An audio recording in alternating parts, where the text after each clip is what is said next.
Welcome to Standard Chartered Money Insights, a podcast series by Standard Chartered Bank that brings you market views and insights on the go. Welcome to Cut to the Chase. Today is Monday, the 2nd of December. I'm Daniel Lam, your host for the podcast. I remember a long time ago, in the couple of years when I was working as a derivative strategist within the fundamental research department, I often felt I was speaking a complete different language versus my ex-colleagues. And one of the comments that stuck in my mind was that technical analysis was black magic.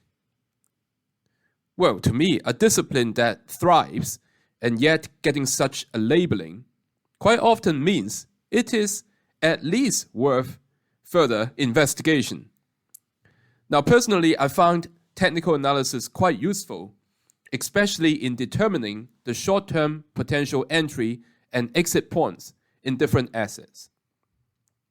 Well, at this moment, gold is giving an eye-catching picture. Technically, gold is forming a head and shoulders formation. Now, for those that are not familiar with this, it is a bearish formation because the asset has tried to test but failed to break the previous peak. So in this case, the head was at 2790 at the end of October, and the two shoulders were at 2685 at the end of September and 2721 on the 25th of November.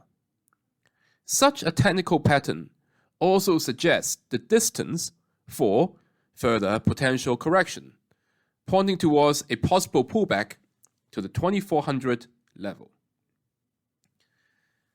Now, the regular listeners to this podcast may remember us talking about the 2400 level as the price where central banks would be keen to purchase and increase their allocation to gold. Indeed, that is the level where gold has been plateauing for close to 6 months this year. So we believe medium to long-term investors should be accumulating gold in tranches between the current level to 2400. We are overweight gold because we believe ongoing central bank demand remains an extremely potent driver for gold prices. Gold as a share of global EM FX reserves remains very small, and geopolitical risk stays high. In an increasingly multipolar world, even though the US dollar still remains the dominant reserve currency in the foreseeable future, central banks do have the incentive to diversify their dollar holdings into gold. Other drivers include safe haven demand, any inflation worries, or falling bond yields.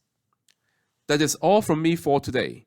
As always, if you enjoy this podcast, please don't forget to rate and like it. Thanks for listening, and we wish you a happy day ahead. Thank you for listening to Standard Chartered Money Insights, a podcast series by Standard Chartered Bank. For more details, visit Market Views on the Go on our website or click the link in the description.